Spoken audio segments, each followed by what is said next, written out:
여러분 안녕하세요. 어제까지 사실은 이제 강의 계획을 1주차와 2주차는 가정에서 공부를 하고, 그리고 4주차 그리고 3주차 이 두 주차는 온라인 강의를 하고, 그리고 5주차, 6주차는 보강으로 이렇게 한 후에 그 다음에는 이렇게 계속 대면 수업을 하려고 계획을 세웠었습니다. 그렇게 이제 하는 것이 이상이 없다고 생각을 했는데, 학생들 가운데 학교에 민원을 넣었대요. 그래서 이 부득불 이 온라인 강의를 하는 기간에는 전체적으로 온라인 강의를 할 수밖에 없도록 그렇게 해서 이 교육부에서 지시가 내려왔습니다. 그래서 이제 어제 강의를 올렸던 3주차 1강과 2강을 공부를 했습니다. 그 가운데 이제 이 책의 제2장 사회복지 행정 및 이론의 발전 과정을 공부를 했는데, 그 가운데 우리가 미국 사회복지 행정의 역사에 대해서 수업을 했습니다. 미국 사회복지 행정의 역사는 우리가 5가지로 구분을 해서 생각을 해볼 수가 있습니다. 명목상의 인정 단계와 두 번째 사실상의 인정 시기, 그리고 세 번째 정책이, 네 번째 도전과 발전기, 그리고 다섯 번째 새로운 도전의 단계입니다. 이 내용을 이제 우리가 1강과 2강을 통해서 공부를 했는데요. 미국의 사회복지 행정의 역사, 여기에 첫 번째가 명목상의 인정 단계, 1900년대부터 1935년 초반까지를 명목상의 인정 단계라고 한다고 말씀을 드렸습니다. 그리고 두 번째는 사실상의 인정 시기, 1935년에서 1950년대까지를 의미합니다.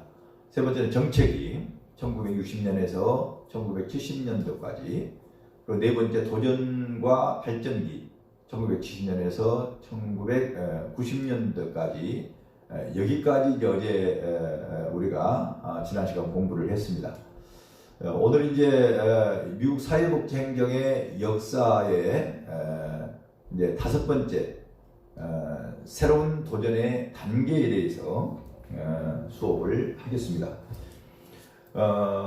새로운 도전의 이 단계에 보면 사회복지 환경의 변화가 이제 미국 사회복지 행정의 역사에서 나타나는 것을 볼 수가 있습니다. 1980년대부터 강화된 신자유주의에 대한 논의가 개방화 그리고 세계화로 번져 나가게 됩니다. 정부의 과부하 문제 해결을 위해서 한편으로는 시장 원리를 강조하고 경제 자유화, 규제 완화, 민영화 등을 요구하면서, 다른 한편으로는 민간 부분의 기술이 공군보다 우월하다는 가정하에 민간에서 개발된 기법들을 공공 부분에 도입하여 정부의 성과 위기를 해결하고자 하는 이런 시도로 신공 공관리, 이런 것들이 나타나게 됩니다. 이제 사회복지 분야에서도 정부의 역할을 축소하고 민간에 참여하는 민영화에 대한 요구가 증대되기를 시작하지요. 그리고 거대 관료 조직의 태조가 이루어지면서 계약 및 서비스 구매 방식의 활성화게 이렇게 이루어집니다. 그리고 비정부기구, 우리가 잘 알고 있는 NGO, 이런 이제 비정부 기구가 등장을 하게 되고, 그리고 공공과 민간의 구분으로 이렇게 모호해지는 그런 상황이 있게 됩니다. 이 비정부기구, 이 NGO에 대한 논의가 활발히 진행되면서 공공부문과의 역할 분담, 그리고 협력이 사회복지 행정의 중요한 위시가 되고 있습니다. 서비스 전달 체계에서는 공공조직과 민간조직이라는 전통적인 구분을 파괴하는 복합적인 조직들이 등장을 하게 됩니다. 1990년대에 나타난 또 다른 현상은 전통적인 민간 사회복지 서비스 기관들의 규모가 점점 커져가고 있다는 거예요. 그리고 이제 이는 민간 사회복지 기관들이 다양한 프로그램과 복합적인 자원 제공처를 갖게 됨으로써 규모가 이 엄청난 변화를 가져오게 됩니다. 또한 서비스 네트워크에 대한 관심도 높아지게 되는데요. 이런 이제 가운데서 1990년대 미국의 사회복지 행정과 관련한 사회복지 환경의 특성은 우리가 좀 더 자세하게 살펴보면 이렇게 이해를 할 수가 있어요. 신자유주의 확산으로 국가 복지 축소 및 민영화 확대가 이루어지는가 하고, 그리고 이제 기획에서 서비스 전달까지 직접 담당했던 거대 공공 관료 조직들이 퇴조를 하게 됩니다. 이제 그리고 계약이나 그리고 서비스 구입 등의 방법이 활성함에 따라서 직접 서비스 전달 부분에서 민간의 역할이 증대되고 있다 하는 것을 여러분들이 기억을 할 수 있기를 바랍니다. 그리고 공공과 민간 조직들 간의 엄격한 조직적 구분이 퇴조를 하게 됩니다. 느슨하게 연결되어 있는 다양한 서비스 조직을 연계하기 위해서 서비스 전달 체계의 통합이 필요하다는 인식과 네트워크의 방법이 확산되고 있습니다. 그리고 마지막으로 사회 서비스의 책임성을 구체화할 수 있는 행정 실천 노력을 강화하게 되어집니다. 이렇게 해서 사회복지 환경의 변화가 이루어지면서 또 사회복지 행정의 변화가 자연스럽게 이루어지는 것을 볼 수가 있습니다. 이러한 환경 변화는 한마디로 사회복지 행정의 중요성을 한층 강화하는 것으로 요약을 할 수가 있습니다. 사회복지 조직을 바라보는 관점도 1990년대에 들어 급격하게 변화를 합니다.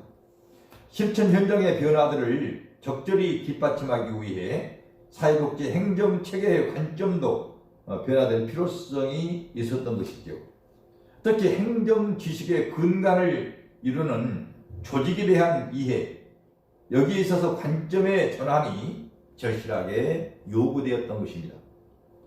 협력과 네트워크를 통한 서비스 전달 체계에 대한 욕구가 점차 강해지는 상황에서 폐쇄 체계적 관점에 의한 기존의 행정관리의 방법들은 명백한 한계를 가질 수밖에 없었기 때문입니다. 사회복지 행정 관리자들이 조직 상호 간의 과정이나 본질을 이해하고 실천하기 위해서는 개방 체계로서의 관점 이동을 통해 새로운 행정 지식과 기법들을 개발해내는 것이 필요하다는 것들이 이제 계속해서 이제 대두가 됩니다. 이렇게 함으로써 이제 새로운 도전의 단계가 있음으로써 우리는 이제 미국 사회복지의 역사를 이렇게 생각을 해볼 수가 있었습니다. 이제 두 번째로는 우리 한국 사회복지행정의 역사에 대해서 공부를 하도록 하겠습니다. 우리 한국 사회복지행정의 역사는 네 가지로 그 단계를 나누어서 생각을 해볼 수가 있습니다. 첫째는 미인식 단계, 그리고 명목상 인정 단계, 그리고 실질적 중요성 인식 단계, 그리고 네 번째 도전의 단계, 이렇게 네 가지로 나눠서 생각을 해볼 수가 있습니다.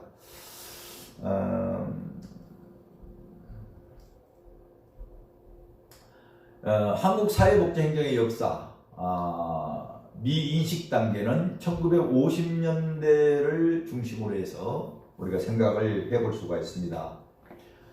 이 당시에는 시혜적, 자녀적 복지였어요. 이 시혜적, 자녀적 복지라고 하는 이 말은 이 시혜적이라고 하는 말이 무슨 말이냐면 은혜를 베푸는 것이다. 그러니까 사람들이 이제 어려운 사람들에게 도움을 주는 것을 은혜 베푸는 것이다라고 이렇게 표현을 하면서 시혜적이라고 하는 표현을 썼습니다. 그래서 시혜적이고 자녀적인 복지를 우리 한국 사회복지행정의 역사의 미인식 단계에서는 이루어지고 있었다. 그러니까 이때 이제 내용들을 좀 더 살펴보면 우리나라는 이 사회복지가 일제 강점기 이전에는 시혜적이었어요. 그리고 이제 일제 강점기를 지내면서 우리가 이제 사회복지라고 하는 어떤 그런 단계에 들어가게 됩니다. 우리나라에서는 사회복지는 일제 강점기 이전에는 공적 조직의 시혜적 활동이 대부분이었습니다. 우리나라에서는 삼국시대의 창제, 그리고 진대법, 고려시대의 창제 혹은 의창, 상평창, 조선시대에 와가지고는 창제, 그리고 황곡제도, 계, 두례, 향약, 이런 것을 전통적으로 다양한 구제 제도가 있었던 것입니다. 하지만 이제 1910년도에 한일합병이 이루어지고 조선시대에 운영했던 공적 조직의 시혜적 활동은 종료가 되어집니다. 일제는 조선 총독부의 내무부 지방과에서 구율이라고 하는 자선 사업 담당자를 세우게 되고 1921년에 조선 총독부 내부에 지방국 내에다가 사회국을 설치를 하게 됩니다. 그래서 일제 조선 총독부 내부에다가 지방국 이 사회과를 설치를 한다 하는 거. 그리고 이제 그 다음에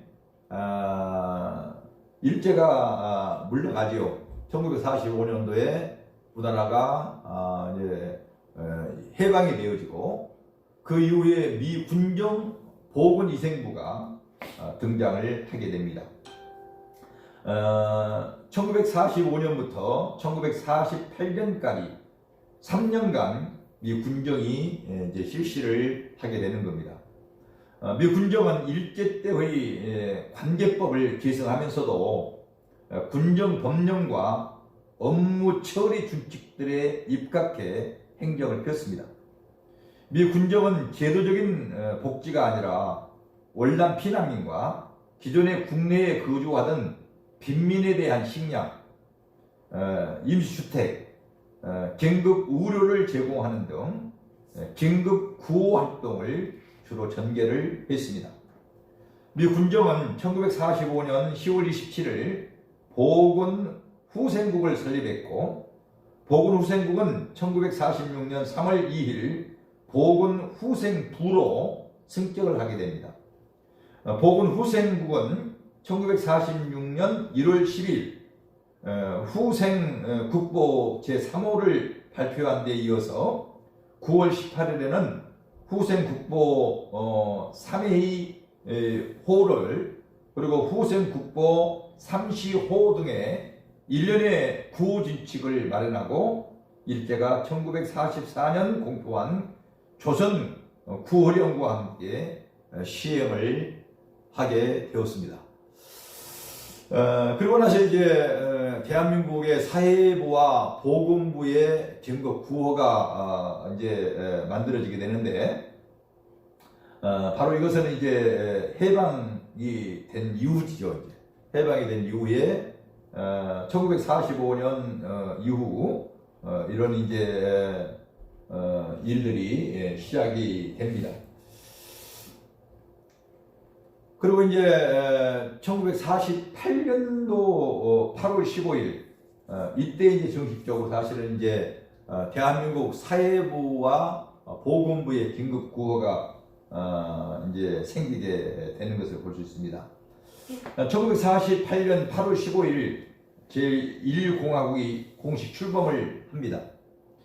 그리고 1948년 7월 7일 날 제정된 대한민국 재헌헌법은 제19조에서 노령, 질병, 기타 근로 능력을 상실해 생활 유지 능력이 없는 자는 법률에 의해 국가의 보호를 받는다고 하고, 이에 제1공화국은 먼저 사회복지와 관련된 정치 부처를 개편합니다.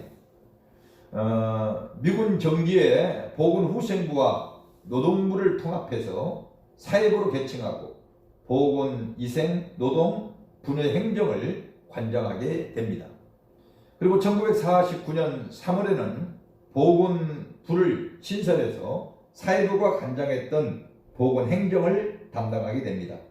그리고 1955년 2월에는 보건사회부를 만들어 보건부와 사회부를 통합을 하게 됩니다. 이로써 보건사회부는 사회복지보건 분야 행정을 총괄하는 부서가 되게 됐습니다. 그러나 이제 우리나라의 사회복지의 당시의 현실은 너무나 열악했어요. 그래서 외국 원조단체에 의해서 다른 사업을 할 수밖에 없었다는 거죠. 그래서 6.25 전쟁 이후에 정부 주도가 아니라 외국의 원조 단체에 의한 긴급 구조 위주의 비공식적 복지를 하게 됩니다. 외국 원조 기관을 비롯한 민간 원조 기관들은 국가적인 사회적 보호의 공백을 메우기 위해 긴급 구호 활동을 적극적으로 전개를 했습니다. 전쟁 후 초유의 가족 해체가 있고 그 상황에 따라서 직면해가는 여러 가지 어려움들을 정부가 복지 지출 예산을 줄여서 이것을 해 나가지만 감당을 하기가 어렵습니다. 그래서 외국 원조 기관과 토착 민간단체의 구호 사업이 활발하게 이루어진 것입니다. 이들은 전쟁 피해자인 고아나 가부, 무이타 노인, 빈민들에 대한 긴급 구호 활동을 전개를 했습니다. 외국 원조 기관들의 총 수입 중 본국으로부터의 송금은 83%로 대부분을 차지했고, 그 당시에 정부 보조는 0.1%에 불과했습니다. 토착민들 이 단체 간의 총 수입 중 외국 원조 기관의 원조가 39%였고 정부 보조는 3.1%에 불과했다고 합니다. 이제 우리나라의 사회사업 지식은 미국에서 수입이 되었다 해도 과언이 아닙니다.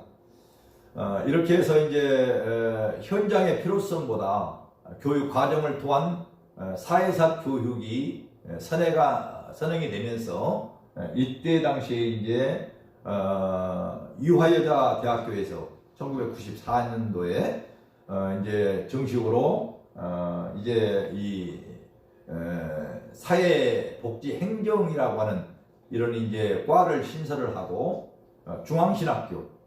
중앙신학교가 지금의 이제 강남대학교입니다. 강남대학교에 또 사회사업학과가 설립이 됩니다.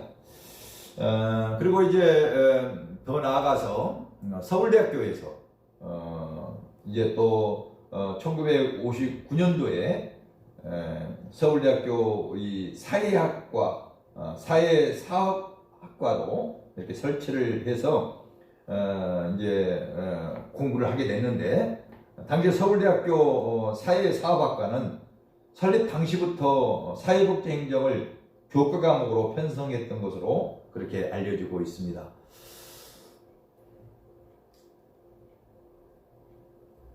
그리고 이제 면목상 인정단계로 넘어가는데요. 면목상 인정단계를 보면 이제 이 면목상 인정단계는 1960년대에 저소득층을 위한 공적 구조 그리고 애원단체 중심으로 복지가 이루어졌고요. 행정조직은 정책 개입과 비전문적 활동을 위주로 활발하게 진행이 돼갑니다. 그리고 사회복지행정의 연구 및 실천과 연계가 되지 못하는 그런 부분들이 있었습니다. 말씀드린 대로 1961년도 서울대학교에서는 사회사업 행정교육을 실시하게 됩니다. 그리고 1970년대에 애원단체들은 행정을 적용하지 않았고 점차 이제 철수를 하게 돼요. 그리고 토착적인 복지기관이 활발하게 발달이 되지 못했고요. 그러나 이제 13개 대학에서 사회사업 행정과 이런 교과 과목에 대한 교육을 했지만은 그 당시에는 이런 과목들을 제대로 가르칠 만한 자료나 또 이런 교수들이 없어서 상당히 미온적이었습니다. 학계에서는 일부 인정을 했지만은 현장에서는 미인정을 하는 그런 상태였어요.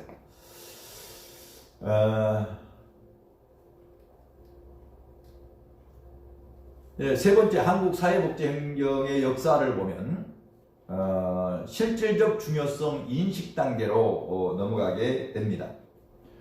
개발 위주의 정책으로 사회 문제가 발생을 했지만 이런 가운데서도 사회복지 제도가 이제 확대가 됩니다.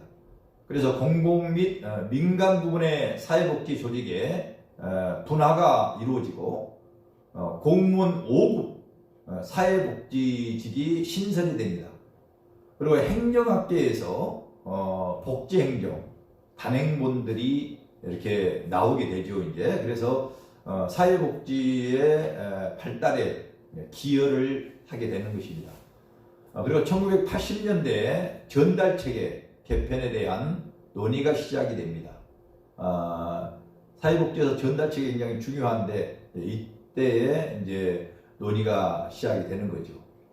그리고 이제 사회복지 사무소 논의가 1980년도에 되어지고 사회복지 전문 요원의 도입이 이제 1987년도에 있게 됩니다. 그런 가운데 이제 IMF가 터지죠. IMF가 터지면서 사회복지 행정의 역할이 증대되게 됩니다.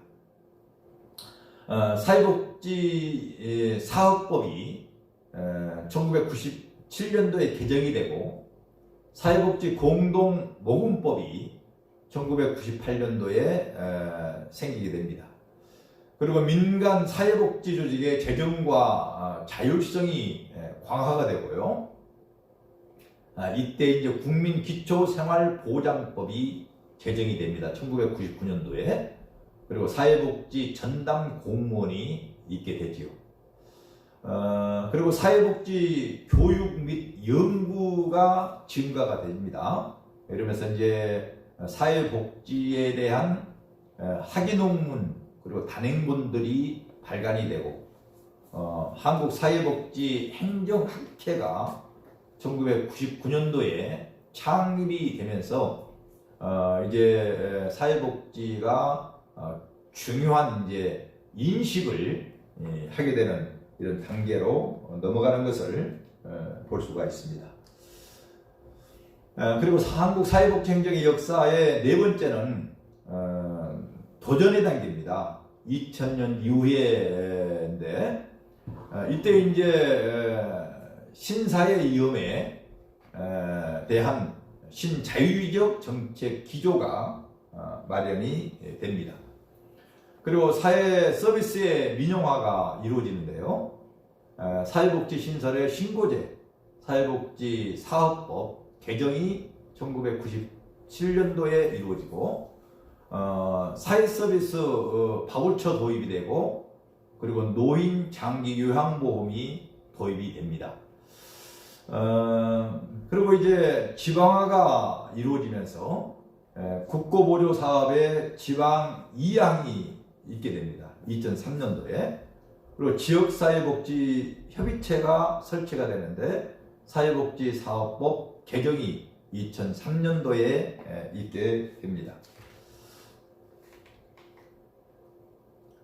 그리고 이제 사회복지 행정의 역사의 도전의 단계를 보면 지방화, 지역사회복지협의체가 만들어집니다. 그리고 민영화가 이루어져요. 노인 장기 요양보험이 생기면서 그리고 사회복지 서비스 바우처 이런 것들이 이제 만들어지게 됩니다. 그러면서 상당히 이제 사회복지가 활발하게 이루어지는 거죠.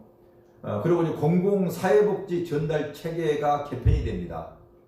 사회복지 사무소 시범 사업이 2004년에서 2006년도까지 하게 되고 주민생활지원국이 2006년도에 또 시작이 돼서 활발하게 진행이 되고 희망복지지원단 2012년도에 그리고 사회보장 이 정보 시스템이 2009년도에 실시가 됩니다.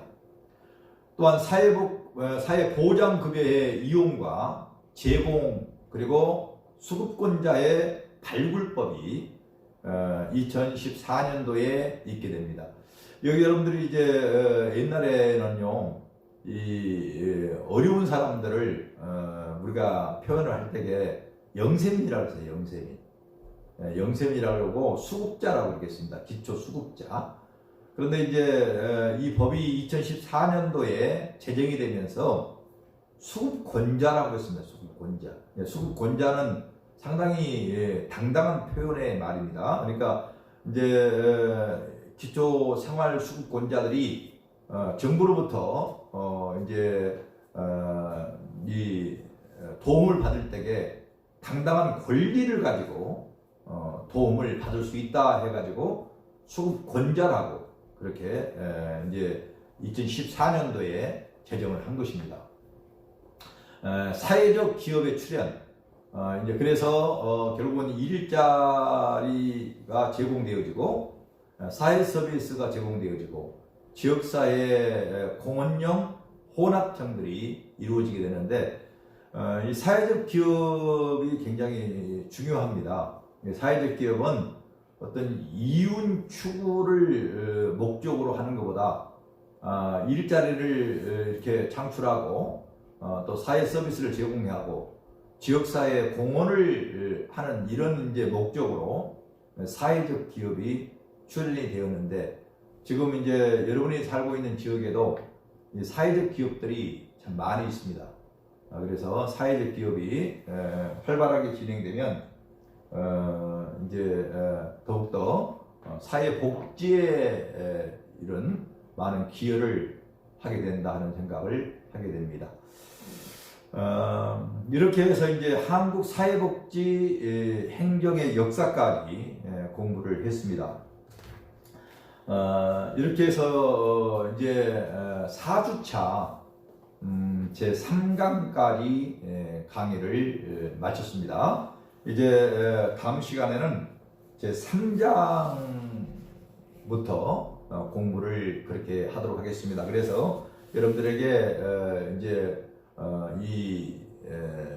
제가 강의를 올려놓은 것은 이제 오늘 강의를 하는 데까지 이제 4주차 강의까지 제가 이제 올리게 됐습니다. 이제 다음 주에는 5주차와 6주차 강의를 그 한 주차에 25분을 해서 이 3강을 하도록 되어 있어요. 그래서 이제 다음 주에 여러분들에게 5주차, 6주차, 그래서 한 주차가 3강이니까 2주차 6강을 다음 주에 올려드려서 여러분들이 온라인으로 공부를 할 수 있도록 그렇게 하겠습니다. 여러분 수고했습니다. 감사합니다.